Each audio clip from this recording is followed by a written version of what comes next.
100 रुपए की एक बात। एक नगर में एक सेठ रहता था। सेठ बड़ा ही ईमानदार और धार्मिक प्रवृत्ति का इंसान था।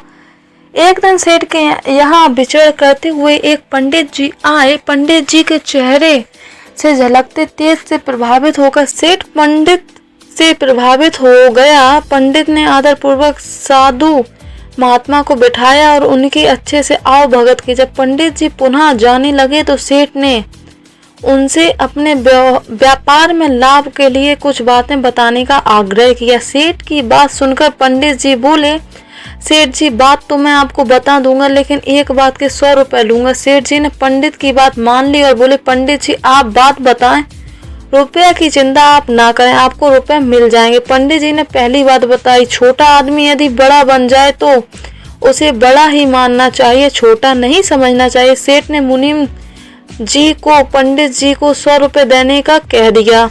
सेठ जी की बात सुनकर मुनीम जी ने पंडित को 100 रुपए दे दिए। पंडित ने आगे और बात बताने का आग्रह किया। पंडित जी बोले, दूसरे में दोष को प्रकट नहीं करना चाहिए। सेठ जी के कहने पर मुनीम ने इस बात के भी 100 रुपए दे दिए। सेठ बोला, पंडित जी और कोई बात बताएं। पंडित जी बोले, जो काम नौकर से हो जाए उसे करने में अपना समय नहीं लगाना चाहिए। मुनीम ने इस बात के भी 100 रुपए दे दिए।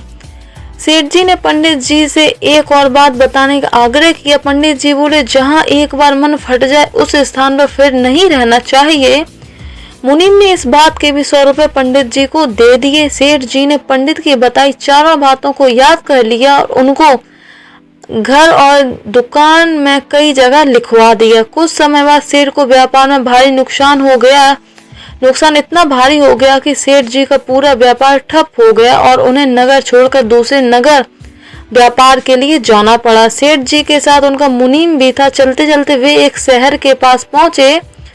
सेठ ने मुनीम को शहर में कुछ खाने पीने का सामान लेने के लिए भेजा। सेठ की बात सुनकर मुनीम शहर में खाने का सामान लेने के लिए गया। देव योग से उस शहर के राजा की मृत्यु हो गई थी। राजा की कोई संतान नहीं थी और राजगद्दी का कोई भी वारिस ना था। अतः शहर के लोगों ने फैसला किया कि जो भी व्यक्ति सुबह की पहली किरण के साथ शहर में प्रवेश करेगा उसे ही राजा बना दिया जाएगा। इधर सेठ जी का मुनीम शहर में खाने पीने का सामान लेने के लिए पहुंचा। मुनीम ने जैसे ही शहर में पहला प्रवेश किया, लोग उसे हट्टी पर बिठाकर महल में ले गया और राजगद्दी पर बिठा दिया। इधर बहुत समय तक मुनीम के वापस न लौटने पर सेठ जी को चिंता हुई और वे मुनीम को ढूंढने शहर में पहुंचे। शहर पहुंचकर सेठ जी को पता चला कि मुनीम तो अब राजा बन गया है। सेठ जी ने महल में जाकर राजा बने मुनीम से मिले।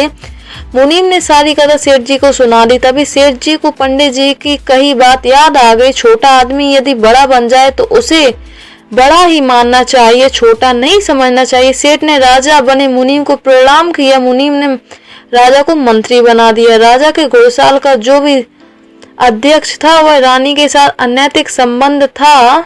एक दिन संयोग से सेठ ने रानी को घुड़सवार के साथ शयन करते देख लिया। दोनों को नींद आई हुई थी। सेठ को तभी पंडित की बात याद आ गई, दूसरे के दोष को प्रकट नहीं करना चाहिए। यही सोचकर सेठ ने रस्सी पर अपनी साल डाल दी ताकि कोई और उनको ना देख सके। जब रानी की नींद खुली तो उसे रस्सी पर साल पड़ी हुई दिखी। रानी ने अपने सैनिकों से पता लगवाया कि यह किसकी साल है। सैनिकों ने पता लगाया और यह साल तो सेठ बने मंत्री की है।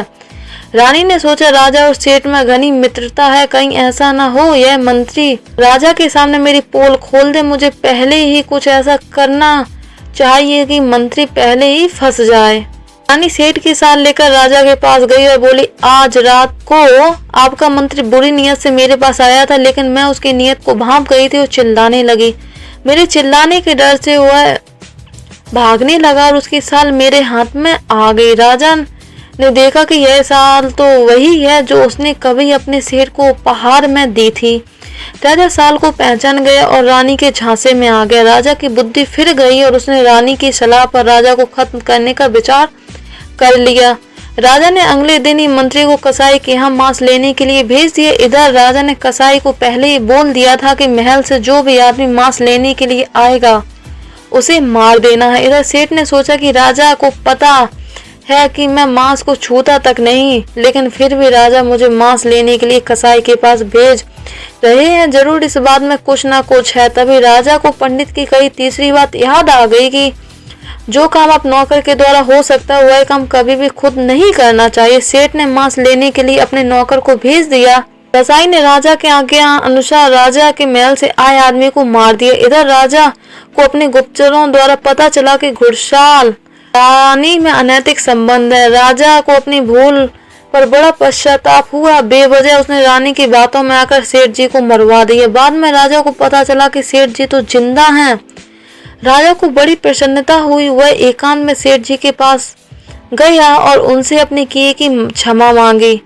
राजा ने सेठ से पूछा कि आपके साथ रानी के पास कैसे आई। तब राजा ने पूरी बात बताई कि जब उसने रानी और घुड़साल को शयन करते देखा तो उसे पंडित जी की कही बात याद आ गई। किसी के दोष को प्रकट नहीं करना चाहिए। मैंने इसी बात का अनुसरण किया और अपनी साल को रस्सी पर लटका दिया ताकि उन दोनों को कोई और ना देख पाए। वही साल रानी आपके पास उठा लाई और उसने अपनी मनगढ़ंत कहानी से आपसे मुझे मरवाने का प्रयत्न किया। राजा ने अपने किए पर सेठ जी से क्षमा मांगी और राजा से पुनः अपना मंत्री पद संभालने का अनुरोध किया। तभी राजा को पंडित जी की कही चौथी बात याद आ गई। अगर एक बार कहीं से मन फट जाए तो उस स्थान पर दोबारा नहीं रहना चाहिए। सेठ जी ने राजा से क्षमा मांगी और कहा, महाराज अब मैं यहाँ नहीं रुक सकता। बस इतना कहकर सेठ जी महल छोड़कर वहां से चले गए। आई होप आपको इस कहानी से बहुत कुछ सीखने को मिला होगा। कहानी को लास्ट तक सुनने के लिए आपका बहुत बहुत धन्यवाद।